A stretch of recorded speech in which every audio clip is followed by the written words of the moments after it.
Welcome to Fly on the Wall podcast. I'm your host, Chris Sonksen, CEO and founder of Church Boom. Here you get to sit in on a live coaching session as I coach pastors through the ministry challenges we all face. If you find this podcast helpful, please make sure to like, subscribe, and share.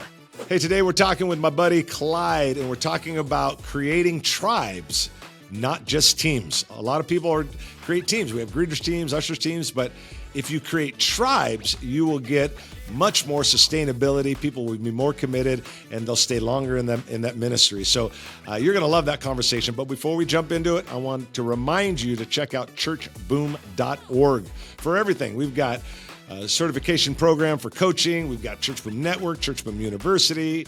If you're a church under 100, we've got coaching for absolutely free and a retreat. We pay for it. Imagine that. So make sure to check out churchboom.org. But let's jump into the conversation. I think it's a great one, and I know you're going to love it. Well, how can I help you today, man? What's on your mind? Let's jump into it. Man, first off, thank you so much for taking the time. I always cherish these moments and love the opportunity to be able to get this one-on-one and the importance of your ministry that has helped our church. And so we're super grateful for that. And, absolutely. Yeah. And so I think, one of the things that we're growing again, and which is amazing. And one of the things that we've always had is a strong volunteer culture. Mm-hmm. I think, though, that oftentimes we don't get the most out of our volunteers. I think we fill spots, and it's like we have door greeters, we have people who make the coffee, we have kids workers and all that stuff. But I don't know that we're getting the most out of volunteers and creating that buy-in, that they make it their own, or that they're instead of just filling a spot. So I guess my first question is, how do we get the most out of volunteers in a volunteer culture? Obviously, we're not a huge staff. We'll get more into that here in a minute. But dude, that I think it's a great question. The first thing that I would say is this: there's a difference between someone joining a team and someone joining a tribe. Yeah. Now, you join a team, it looks like this. I signed up to be a greeter. The head of the greeting, named Joe and Linda, they put me and my wife on the schedule, and then that pretty much is the extent of our relationship. Mm-hmm.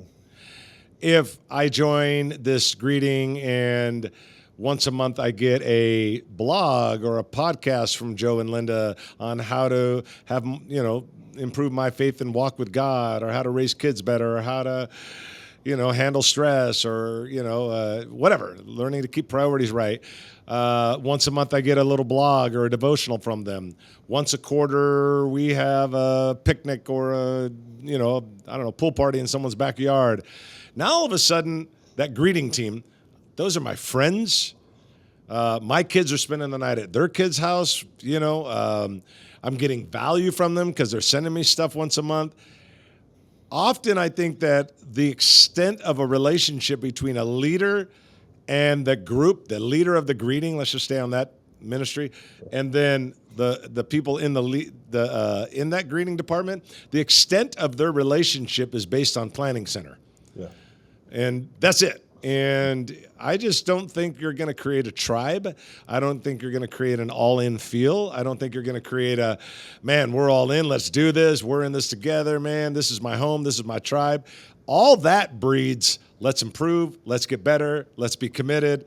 All that stuff breeds that stuff.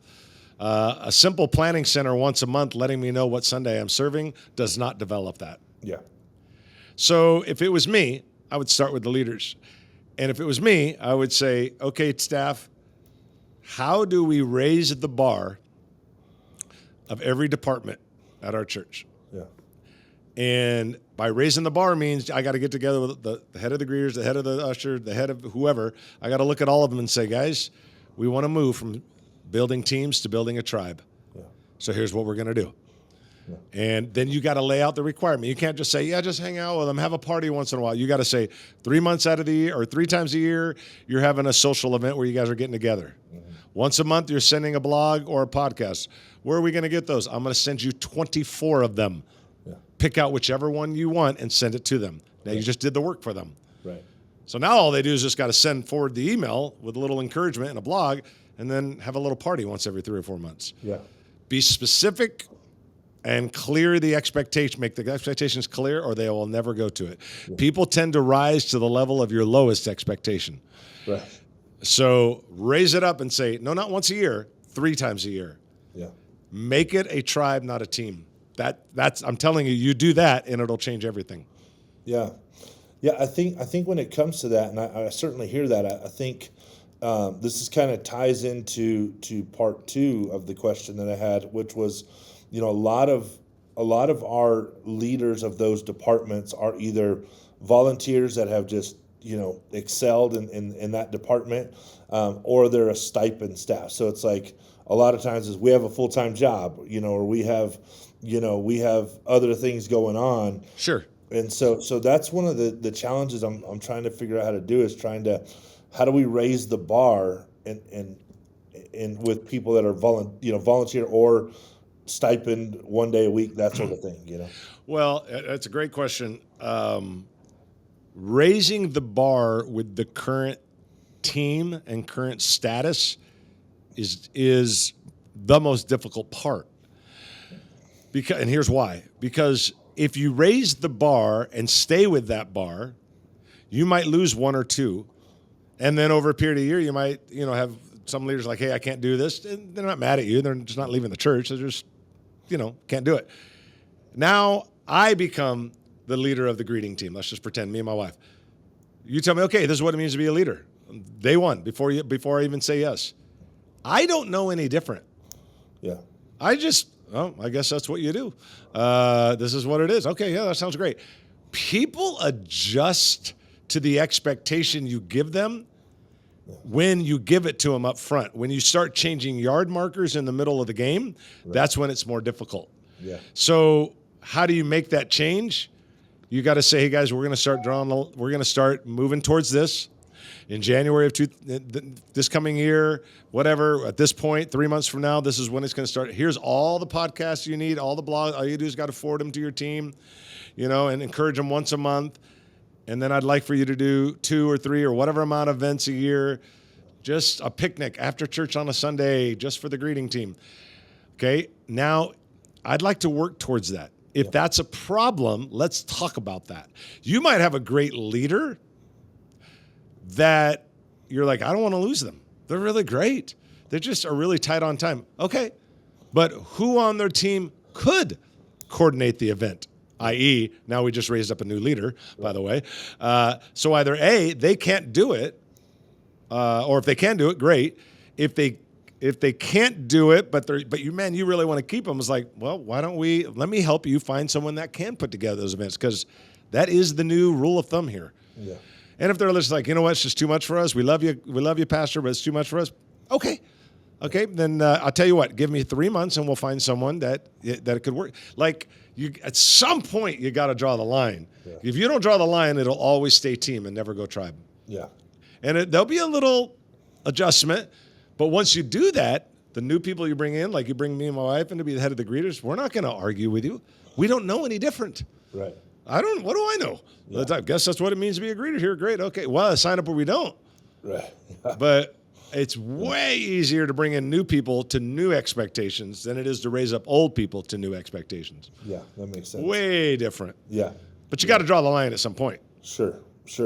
Yeah, and so I think with that, the next challenge comes, which I appreciate that with the volunteers. Then it goes to the next tier, which is, I kind of alluded to this in the previous little statement there, but with stipend staff. So we have three people who are stipend staff, so that they're basically paid to work 1 day a week during the work week, and then Sundays they're here. They lead department. Kids directors, one of those, and youth pastors, the other one.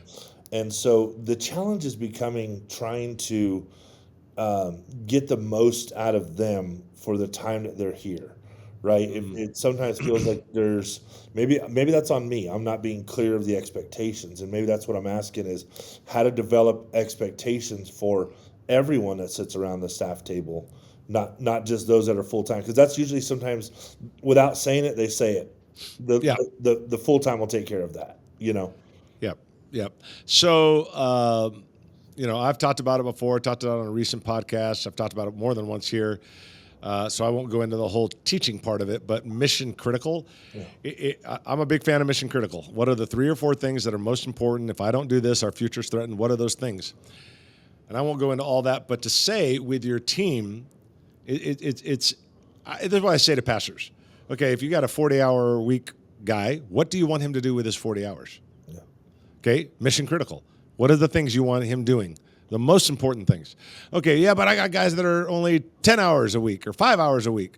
Okay, but what do you want them doing with their 5 hours? Yeah. You want them going to Costco and picking Walmart and picking up all the goodies for the kids on Sunday? Is that what you want them spending their time doing? Because that's probably what they think. Yeah. Or is it, no, I want them developing the leaders. I want them building teams. Yeah. I want them building this thing big. I don't want them running to go get Costco. Let's get someone else to do that, or Walmart or whatever. I want someone else to do that. So that's why I say to guys all the time, a 40-hour worker a week or a 4-hour worker a week. You as the leader have to help them determine what's the most important thing that you spend with the 4 hours or 40 hours you have. Yeah. Doesn't matter how many hours. Whatever amount of hours you have, the question is, what's most mission critical? Yeah. What is the most important thing, children's pastor? Oh, I got to get curriculum ready. Nope. I got to run to get snacks for the. Nope. Nope. What's the most important thing that you do? Yeah. Okay, well, you're developing leaders, you're building teams, you're increasing your volunteer base, you're creating this tribe of leaders and volunteers that, man, you could grow to 1,000 and have 5 campuses. It wouldn't make any difference because you got so many. Yeah, that's what we want. Yeah. You run into Walmart to grab the kids' little goldfish and drinks or whatever they eat on Sunday? No, that is not. I'm not saying it doesn't need to be done. It just doesn't need to be done by you. Right. We can get a volunteer once a week to commit an hour a week to go to Walmart. We don't need you to do it. So that's where I think you have to come alongside each of them, sit down with each of them one-on-one and say, okay, I realize we only have you for 8 hours a week, 10 hours, 5 hours, whatever, 4 hours, it doesn't matter. But let's you and I talk, Steve. Let's you and I talk, Justin, let's you and I talk about what do we think is most important you do for those 5 hours? Yeah. What's the most important thing you do? Yeah. The top 2 or 3 things. That's where we need you spending your time. Well, I got to do this and this. No, let's get someone else to do that. See, you're going to teach them to delegate. Right. The things that are not the most important things. Yeah, that's good. That's what you got to do. And if you just say you got to focus on what's important, that's not going to do it. You got to sit down like this one-on-one and go, all right, I only got you for 8 hours a week or whatever amount of hours a week. What are we going to do with those hours? Right. Yeah, that's good. Because they don't know. Yeah. They do not know. Yeah. They think their job is to pull it off, and that means they got to go to Walmart. They'll go to Walmart. They do not get that's like, no, we can get a volunteer to do that. Yeah.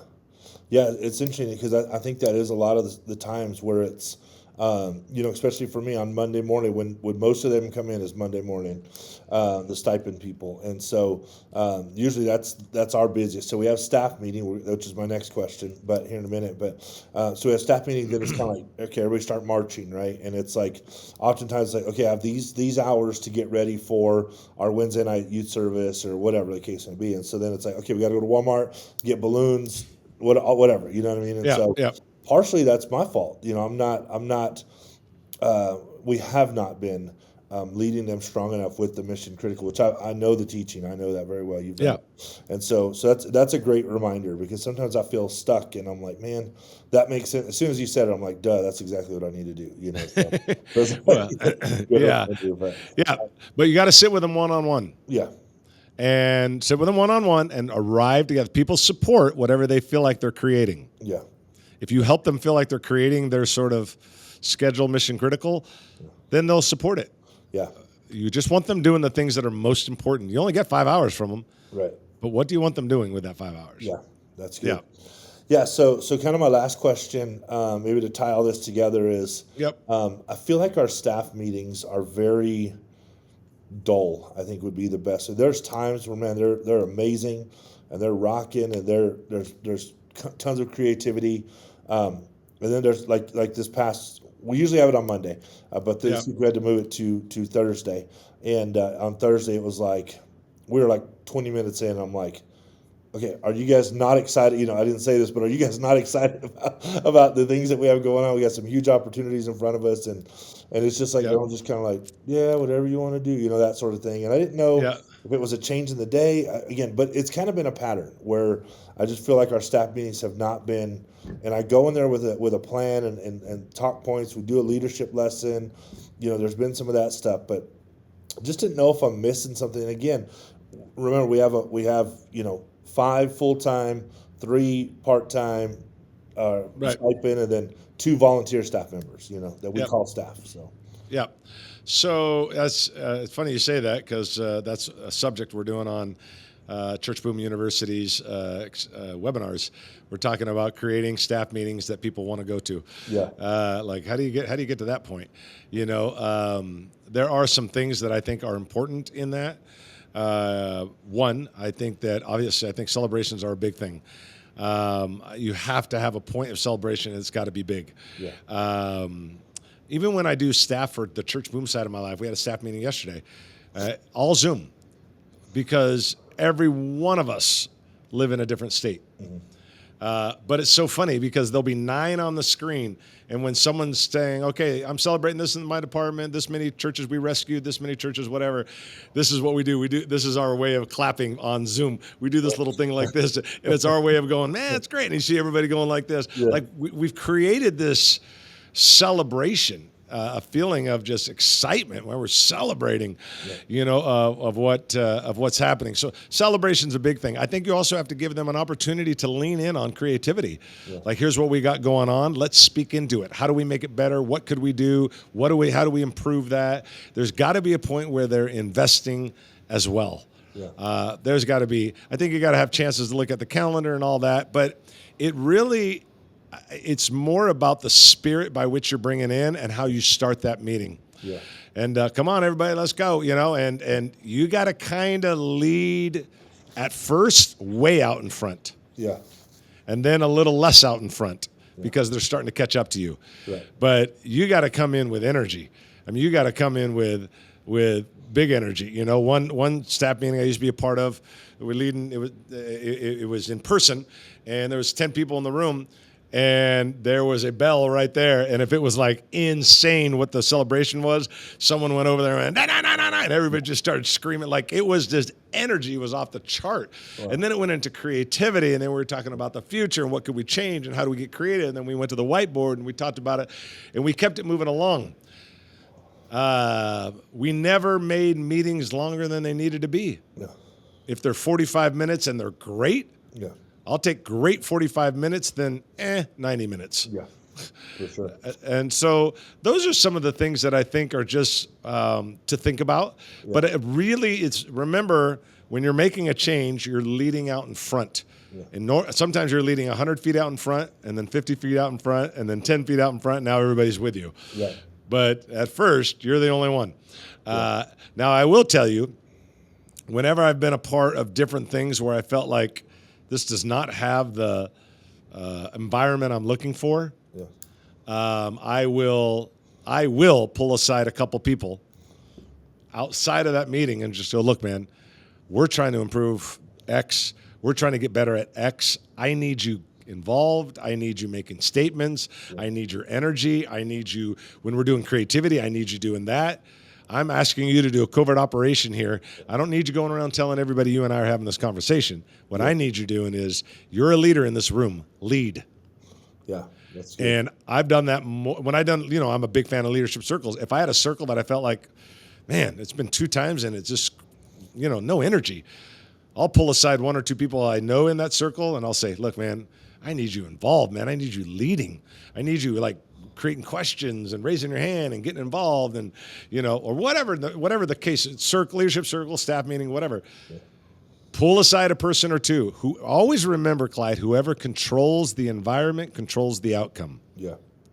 So if you and 1 or 2 people know that what you're shooting for and what you're trying to create, the environment will change. Yeah. If there's 8 of you in there and 1 of you is excited and 7 are not, the tipping point won't happen. Yeah. And you'll end up having the 7 control the environment, and whoever controls the environment controls the outcome. Yeah. So that's good. That's what I would do. Change a little bit, create excitement, have some fun with it. Put a bell in the middle. If anybody's like, if it's an overtop, if it's bell worthy, have fun with it, joke around with it. And then get one or two people, be like, look, dude, we got to change our spirit of this thing. And I need you to lead. Yeah. And because you always have early, mid, and late adopters. So grab a couple of your early adopters and bring them in and start changing the environment. Make it a meeting people want to go to. That's so good. That's what I would do. Yeah. I need to send me that podcast or that Send me that podcast. Sounds like a really great podcast. Sounds like a really good podcast. That's awesome. That is fantastic, man. Awesome. That's exactly what I needed to hear. Good. I hope that helps, man. So make those changes. There's a few little changes, I think, with your part-time staff, the mission critical, getting them doing that stuff, how you operate staff meeting, and we talked about the volunteers and creating that kind of culture. It changes at the top. Remember that. It changes at the top. Yes. It's not about a team. It's about a tribe. Yeah. Very different. I like that. There's we love baseball. You got a Yankee hat on, all that. But put all that aside, it's like there's times where it's like, that team has great talent, but they're not a tribe, man. Yeah. They're not like, man, they're like diehard for each other. Like if you get that with your volunteer teams, they won't leave. Yeah. There'll be waiting lists to get on those teams because people can't wait to be a part of that. Yeah, people want tribe.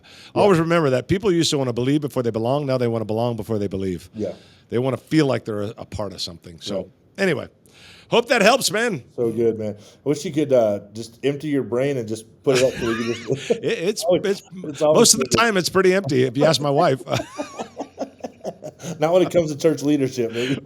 That's about it. It's a little full over there. Yeah. Everything else is. My wife always says this. She's always like, she tells people at dinner, we're with friends, and she'll be like, if you stay in this lane, he's great. Yeah. Outside of that lane, he doesn't even know what color the sky is.